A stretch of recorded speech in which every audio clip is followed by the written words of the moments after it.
Success is a child of drudgery and perseverance. It cannot be coaxed or bribed. Pay the price and it's yours. Orison Swett Marden. My friends, each and every day, 10 to 15 minutes. Again, just put in the time. You will learn the nuances of your favorite stocks and ETFs, particularly the 5 that we cover each and every day. Let's jump into these charts. Everything is down except Bitcoin. Let's start off first with the S&P 500. We saw yesterday afternoon with all that volume where the S&P moved down. That was on Tuesday afternoon. Well, on Wednesday, things went down again. Not much, 0.32%. We are still have a directional probability of up. This is just on our smallest chart. We can see that even it is above the weekly trend line on the half day. 2-day is above. Now, as we look at the 2-day chart, this is Tuesday, Wednesday, and we did hit average volume. Red volume means that we opened lower than the prior close. We see the prior high on the 2-day chart. That was for the Friday, Monday. That was 667.29, 667.34. So it did go a little higher. Of course, as we look at this week, it is a higher week. We're okay on volume now. Looks like we will hit average volume over the next 2 days. That is Thursday and Friday. And again, we are still long. If you would like to check out the Trade Execution Summary Grid, Patreon members, we've already emailed it to you, along with the 5-day plus ETF trading analysis and execution plan. Let's keep going. Where are we on the NASDAQ? Well, the S&P was down 0.32%. The NASDAQ down 0.35% again. Similar to the S&P, a day and a half of down movement. Let's see, similar to the S&P, 602.87, 602.57. So we didn't hit a higher high on the 2-day chart. That is dissimilar to the S&P, but we have had a higher high for the week. We're okay on volume there. Average volume on the 2-day.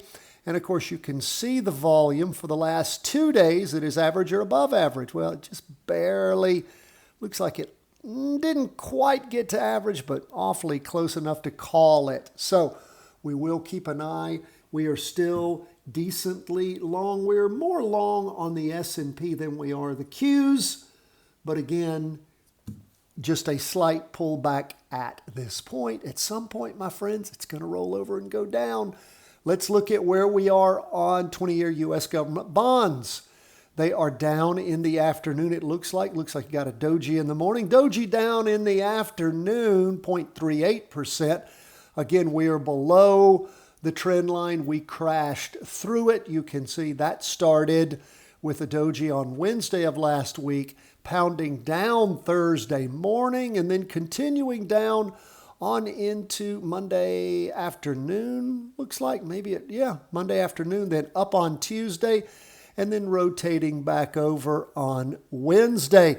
We're below the trend line on both the 2-day and the half-day, well, all three, and the weekly with the doji here. Lots of indecision. Looks like we may get to average volume for the week. And of course, if we do have an interim high, a doji, not as strong a reversal signal, of course, as a decent spinning top, because doji means what? Extreme indecision. We like a spinning top better, and we will keep an eye on things as we get to the end of the week.